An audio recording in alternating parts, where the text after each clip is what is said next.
Bom dia para quem é de bom dia, boa noite para quem é da boa noite, 93 para quem é de 93, paz profunda para quem é de paz profunda.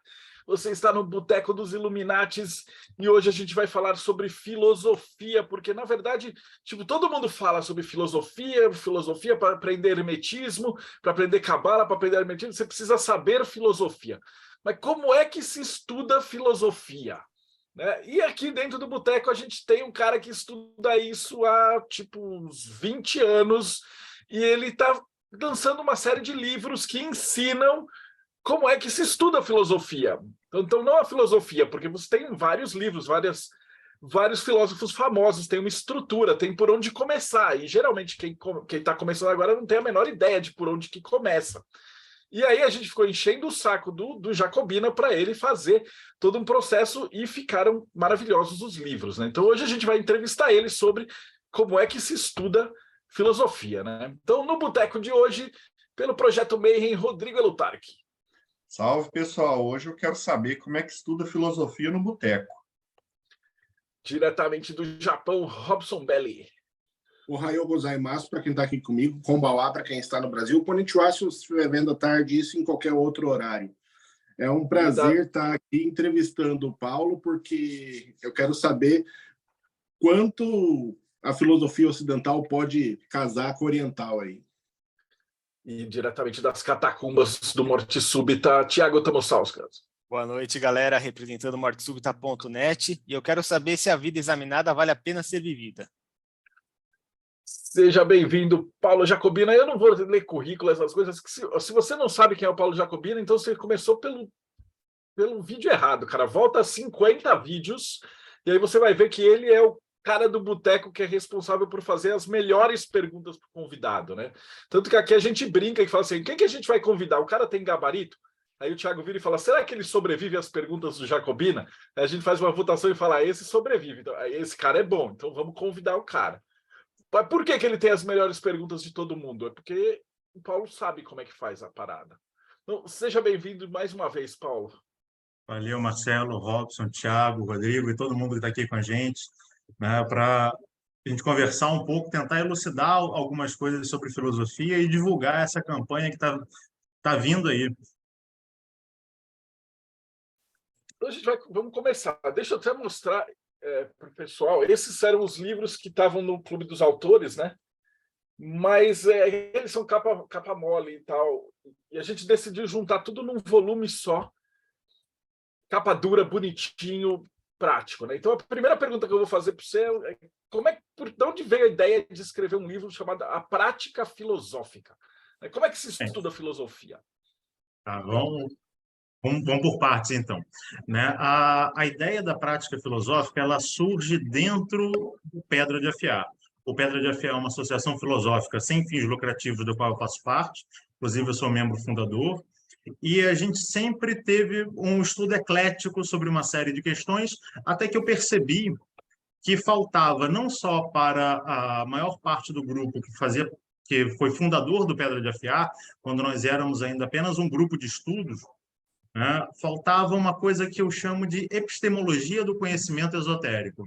E para mim isso falta também não só para aquelas pessoas, mas para o cenário magístico como um todo. As pessoas começam a estudar, elas aprendem um pouco, ouvem uma frase do Crowley, ouvem uma frase do Krumheller, e aí começa a praticar aquilo na literalidade, e ela não consegue entender a trama, o arcabouço de pensamento que deve existir ali por trás para poder fazer com que aquele pensamento, com aquela prática mágica, ela exista de fato. E ela não seja apenas um cenário esquizotérico, ela não seja apenas uma divagação que não te leva a lugar nenhum, não cria nada e que acaba estabelecendo para muita gente determinados paradigmas que são equivocados, determinadas crendices que não servem para nada, apenas para alimentar o ego, mas de prática mesmo não desenvolve o espírito e não desenvolve a sociedade na qual o indivíduo está.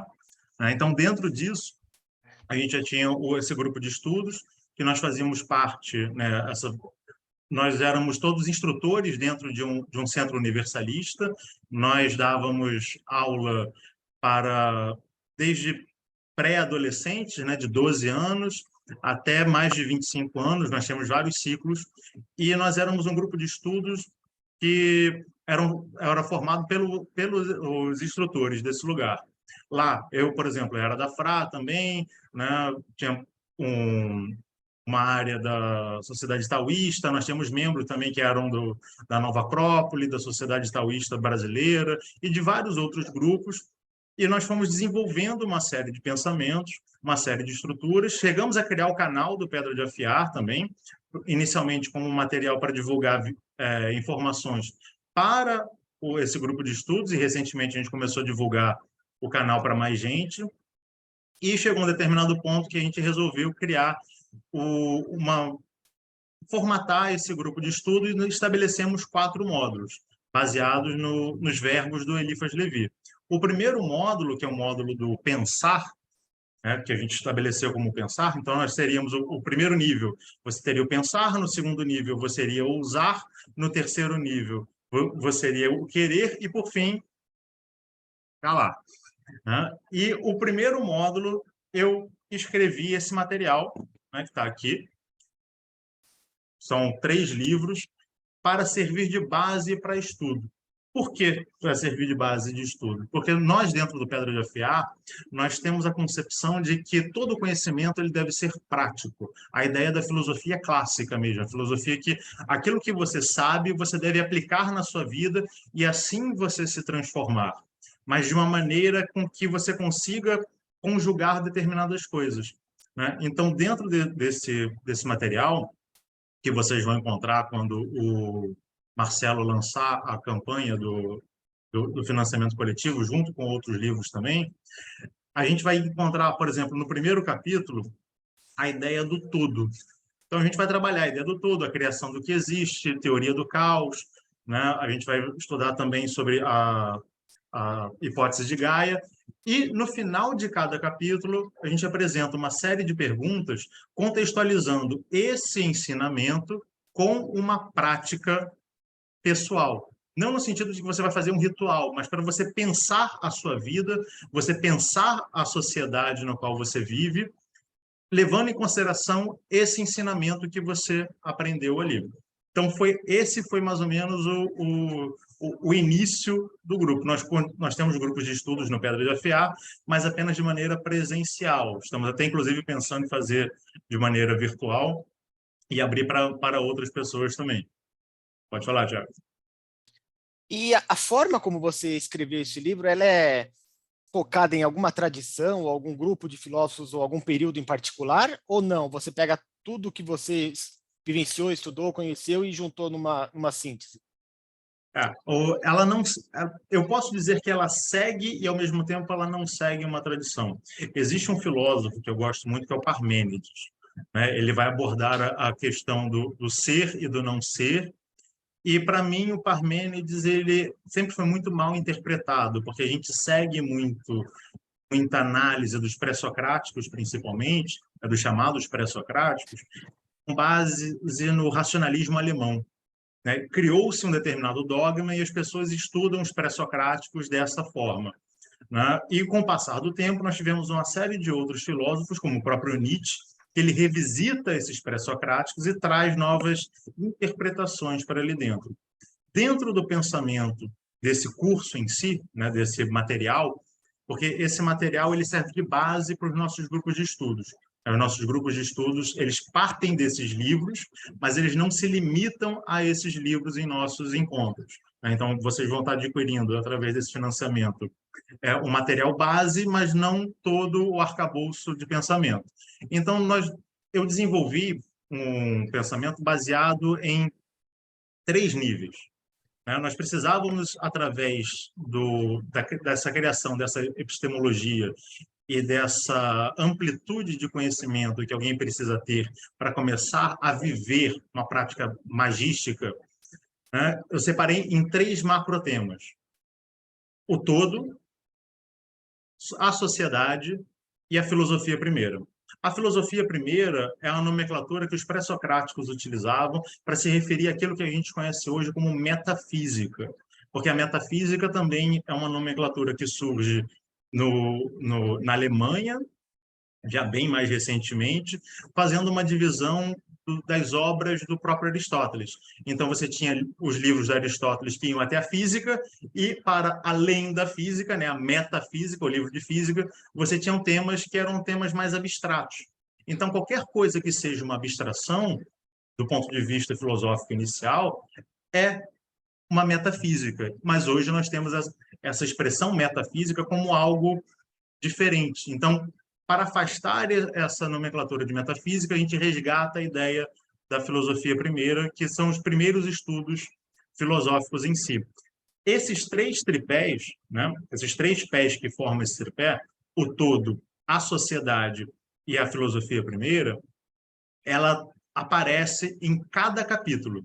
Ou seja, cada livro que eu escrevi inicialmente, né, nós vamos ter esse lançamento unificado, possui 6 capítulos. Cada capítulo é dividido em 3 tópicos.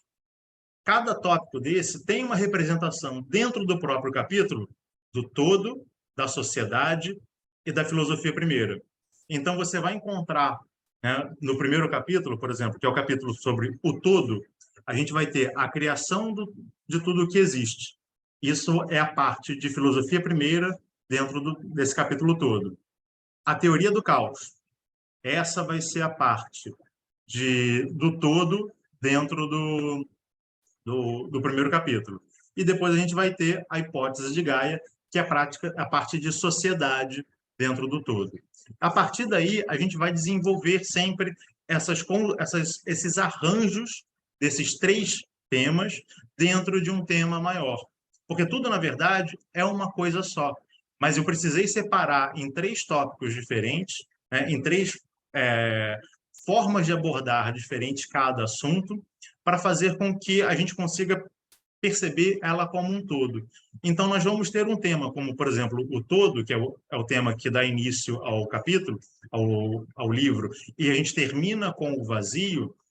Nós temos um tema que é um tema norteador de cada capítulo.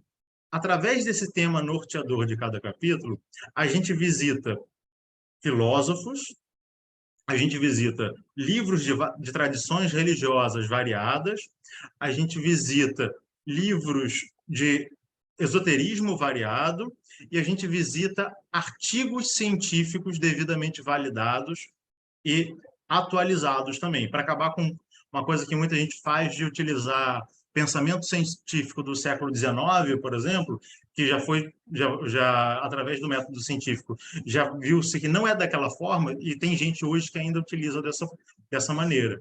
Então, a gente aborda um determinado tema de maneira filosófica, fazendo comparação de ideias, construindo determinadas coisas, guiando o estudante na construção de um determinado pensamento e mostramos aonde, em cada lugar, você vai encontrar essa informação também, mostrando essa pluralidade de informações. Porque, por exemplo, numa prática religiosa, dependendo da doutrina na que você segue, você tem uma determinada visão, você tem um determinado viés. Esse viés atende à percepção de um lado da verdade objetiva. Em compensação, numa prática esotérica, você vai pegar um pedaço daquela parte religiosa, dependendo do seu segmento, e mais um outro pedaço. A ciência vai ver uma outra informação. E através dessa comparação dessas várias formas de se pensar, a gente consegue chegar perto da verdade objetiva. É claro que o material ele não é escrito, por exemplo, várias pessoas que já estudaram o material comigo, né, já fizeram parte do grupo de estudo do Pedra de Afiar, falaram, mas aqui dá para perceber tal coisa, por que você não colocou isso? Eu falei, porque isso é você que tem que acrescentar dentro desse material. A ideia é sempre uma criação de informação de maneira ativa, porque você vai ler, você vai refletir, e através desse material, ele vai servir de base para que determinadas informações surjam na sua mente. E aí você complete isso, né? Você vai sair desse triângulo e você vai formar um quadrado com as suas informações ali dentro. Rodrigo? Não sei se respondi a sua pergunta, Tiago. Respondeu todas as minhas perguntas, mas mesmo assim eu ainda vou fazê-las. Não, eu vou interromper rapidão. Essa é a parte que eu estou mais gostando, é que tem tipo umas 700 notas de rodapé, porque ele vai colocando os livros, né? E aí daí você vira e fala, putz, e aí tem essa informação e tal. E aí daí, se você quiser aprofundar, tem 3, 4 livros e aí você vai embora, né? Porque, obviamente, não dá para você ensinar a filosofia. O livro do Paulo, ele não ensina os peixes, ele te ensina a pescar direto. E aí você tem os livros e vai aprofundando. É a parte que eu estou mais apaixonado por diagramar essa parada. É disso que eu estava querendo. O Paulo já abordou isso nessa fala dele, o Marcelo também, mas eu quero fazer a pergunta mais direta. A pessoa acabou de chegar nesse projeto, ela não tem muita intimidade com filosofia. Assim, pelo que eu percebi do que você falou, a pessoa vai pegar esse livro, vai ler, ele realmente vai aprender a filosofia, como que é essa parte didática do processo ensino-aprendizagem desse curso seu? Dá para ser feito pelo seu livro ou precisa do curso físico, alguma coisa assim? Olha, existem vários níveis, na verdade. Você consegue, através desse livro em si, você consegue tirar uma série de aprendizados. Porque eu busco escrever de maneira didática. Então, vão ter pontos que você vai encontrar. A respeito disso, precisamos destacar 4 coisas. A primeira coisa eu explico o que é. A segunda coisa eu explico essa segunda coisa. A terceira, a quarta, e faço uma conclusão a respeito desses pontos. Né? Eu apresento essas informações para você da maneira mais didática possível, mas sem descer muito o sarrafo. Né? Obviamente, existem coisas que você precisa saber, obviamente, porque se você não tem esse conhecimento mínimo, é um pouco mais difícil. Mas mesmo assim, para quem nunca leu nada disso na vida e já fez parte do grupo de estudos, já aprendeu bastante coisa. É claro que no grupo de estudos você vai aprender muito mais, porque a gente vai trazer uma série de outras questões. Né? Mas, dentro dessa didática, né, é importante você perceber que o ensinamento, pelo menos eu busco fazer isso nesse material, mas na vida como um todo, o ensinamento ele é feito de maneira espiral. Então, existem coisas que você vai ler no primeiro tópico, que você vai entender, e existem coisas que você não vai entender, e existem coisas que você nem vai perceber. E à medida que você vai lendo o material, essas outras coisas vão começando a fazer sentido para você, e coisas que você não percebeu vão começar a despertar dentro de você. Porque cada capítulo ele pode ser lido de maneira individual, cada tópico pode ser lido de maneira individual, mas ele é organizado dentro de uma construção lógica e sistemática. Para você ter uma ideia, no capítulo 17, ou seja, lá no final, porque são 18 capítulos, o capítulo 17 se chama Abstrações. A gente vai falar sobre o tempo, no tópico 1, liberdade, no tópico 2, o espaço, no tópico 3. Mas para eu falar de liberdade, eu preciso que você já tenha estudado lá no capítulo 13 o livre-arbítrio. Eu preciso que você tenha estudado no capítulo 11 a mudança na sociedade. Eu preciso que você tenha estudado no capítulo 8 o movimento e o problema da mudança. Eu preciso que você já tenha estudado várias outras coisas para que você já tenha essa base para chegar nesse determinado pensamento. Porque, como eu estou falando para um público que é heterogêneo e que, no geral, eu desconheço, eu preciso dar alguns passos atrás para homogeneizar o conhecimento de todo mundo, porque cada pessoa parte de um lugar diferente. Dentro do cenário esotérico, por exemplo, existem autores que vão falar sobre o éter, e quando você vai fazer o cotejo do pensamento entre eles estão falando de coisas completamente diferentes. Eles apenas chamaram de éter, que é a mesma coisa para eles. Né? É o mesmo nome, mas tem um significado completamente diferente, é um símbolo completamente diferente para cada um desses autores. Então, como cada pessoa tem um viés próprio, tem uma bagagem própria, os primeiros capítulos eles vão conduzindo você e agregando conhecimento, dando conceitos, apresentando uma série de referências, né? Referências de pessoas que talvez você não conheça, mas de pessoas que são conhecidas, como, por exemplo, o Marcelo, ele é referenciado nesse livro, o Tiago também é referenciado nesse livro, tem pontos dos pensamentos, das obras deles, que são acrescentados ali dentro, que vão te ajudar a ir pensando cada vez mais e desenvolvendo degrau a degrau. Só colocar que também no final de cada um dos capítulos tem questões para autoaprofundamento, né? Que é para você se monitorar. Então você faz algumas perguntas que a pessoa pode ver se ela aprendeu realmente, né, o que estava ali ou não. A minha questão é o seguinte: você meio que já respondeu falando que você dá um embasamento assim antes de pegar pesado com o estudante, mas a questão é: existe algum pré-requisito que o leitor tem que ter, não necessariamente saber, mas alguma coisa que você espera da pessoa que vai ler o livro, que tem algumas qualidades que a pessoa tem que ter, e sem elas ele não vale a pena? Ela precisa primeiro conhecer português, isso é fundamental, e ela tem que ter concluído o ensino médio.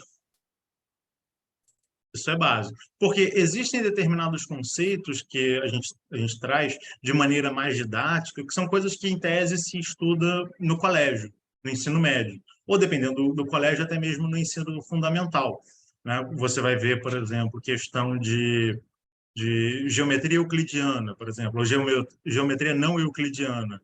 Isso você, em tese, estuda no colégio. Só que a maior parte das pessoas passa batido por essas coisas. Então, no início, quando a gente vai citar esses exemplos para algumas pessoas, pode parecer diferente. Claro que existem determinados pontos, como, por exemplo, existe uma parte que a gente está organizando a existência do ponto de vista micro, e a gente está falando de ups, down, quarks, né? Uma série de coisas que são conceitos que, para a maior parte das pessoas, é complicado. Mas aí a pessoa tem que entender o seguinte: ela tem que entender o pensamento, não necessariamente aquilo que está sendo dito ali. Ela precisa buscar ali dentro, né, a ideia do o que está sendo dito, não a literalidade do que está sendo dito em si. Mas se você consegue fazer isso, você pode adquirir o livro e começar a estudar.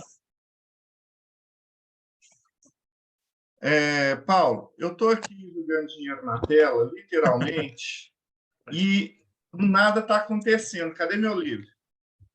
Onde que eu pego ele? Tem que falar com o Marcelo, ele que vai lançar a campanha. Então, deixa eu explicar como é que a gente fez uma reunião com o Thiago, com o Paulo, tudo. A gente vai fazer os livros agora do primeiro semestre. Então, o carro-chefe é o Atalanta Fugens, que é um dos maiores livros de alquimia do século XVII, então não deu. Um dia, lá pelo século XXIII, o livro do Paulo Jacobina vai ser os maiores livros do século XXI, mas o Atalanta é o carro-chefe. Mas aí, junto com ele, a gente prepara um pacote de livros para você aprender alquimia, filosofia e um pouquinho de uso de enteógenos, quem tiver mais ousado, né? Então tem todos os verbos aí. E está começando no Catarse, a gente vai ficar mais ou menos um mês e pouquinho, e aí você vai poder comprar o pacote, ou só o livro do Paulo, ou o Atalanta, e vai estar tudo. Eu vou colocar o link aqui embaixo, mas vai ser assim, catarse.me/Atalanta. E já deve estar no ar.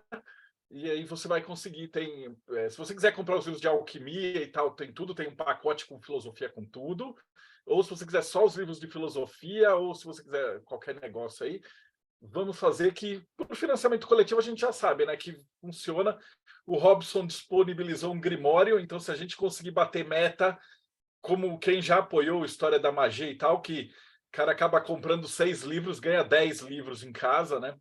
Então, a gente espera conseguir fazer muita gente. É importante isso no financiamento coletivo, porque quanto mais pessoas apoiarem, mais a gente consegue arrumar. Então, marcador de página, cartão postal, negócio de tarô, a gente consegue um monte de coisa bacana para incluir neste projeto. Eu acho que é isso por hoje, né? A gente não tem necessidade de estender mais. Paulo, foi sensacional a tua apresentação. Você sabe que você é um dos caras mais queridos daqui do Boteco. E eu acho que para mim é uma grande honra a gente poder publicar esse livro de uma forma bonita mesmo. Porque o Clube dos Autores mesmo é o capa mole e tal, a diagramação ela é limitada e tal. E a gente fez de um jeito que o livro está ficando muito lindo e organizado nos 18 capítulos e tal. Então, capa dura, eu acho que vai ser uma adição fantástica para quem quer. Marcelo, só fazendo um comentário. No Clube de Autores só tem o primeiro volume, tá? Os outros volumes não é disponibilizado ao público. Vai ser exclusivamente pela campanha do Marcelo, porque é um material que é restrito ao grupo de estudo do Pedra de Afiar. Então, mesmo que você não seja, você vai passar a ter acesso através do financiamento do Marcelo. Eu acho que depois seria interessante vocês pensarem em colocar uma versão por Zoom para o pessoal, porque com certeza absoluta a galera que começar a ler esse livro vai querer aprofundar nisso daí. É como a gente fez o treinamento mágico e a Ordem Martinista que foi responsável, agora tem uma galera que entrou, o povo tá estudando todo mundo junto, eles estão fazendo o processo e tal. Então o resultado desse outro financiamento foi super legal. Que a gente está com uma galera aprendendo martinismo, fazendo lá os processos do Lippens Levi, do Papi, junto da Ordem. Então, com certeza, vai se preparando, porque o pessoal vai querer estudar. Isso é muito show de bola. Rodrigo Lutarque, considerações finais. Esse é um financiamento imperdível. Como dizem aqui o povo, nós vamos ficar jacobino, nós vamos ficar tamussauskas, nós vamos ficar belli no final dele. Então, recomendo demais. Robson Berry, considerações finais. Muito bom, estou aguardando já o livro. Sou outro que está jogando papel na tela e esperando sair aqui no Japão. Como sempre, eu fico sempre um financiamento atrás por conta da distância, mas eu espero ainda, pelo menos em 2024, receber esse material. Mas, assim, sensacional. Sobre o Grimório que foi disponibilizado, é o Grimório que deu origem ao Heptameron, que é um Grimório clássico, né? Então, ele é uma versão beta do Heptameron, escrito pelo Pietro Diabano. Então, quem tiver interesse, comprem muito desse financiamento, vocês vão conseguir ganhar essa pérola, que não é algo tão simples aí de encontrar hoje em dia. Tiago Tamussauskas. Tem Paulo Jacobina no Morte Súbita? Tem sim. Com certeza. O Paulo, quem acompanha o Projeto MEI, sabe que ele é o cara que faz aquelas perguntas mais snipers possíveis para os nossos entrevistados. E se ler esse livro me permitir aprender a fazer uma pergunta que seja 1/10 interessante como as que você faz, com certeza já vai ter valido a pena. Maravilha. Paulo, valeu. Rodrigo, Thiago, Robson, e você que acompanha a gente, também não esquece, dá like, segue o sininho, precisa ativar o sininho. A gente descobriu que agora o YouTube ele só distribui vídeos de 10 minutos com pessoas dançando. Então, a gente fazer entrevistas profundas com perguntas, filosofias, alquimias e tal, 2 horas de bate-papo, a gente precisa da ajuda de vocês para divulgar o canal. Então, mostra para os seus amigos, mostra para os inimigos para eles ficarem com inveja. Assina o canal e a gente se vê aí no próximo Boteco dos Illuminati.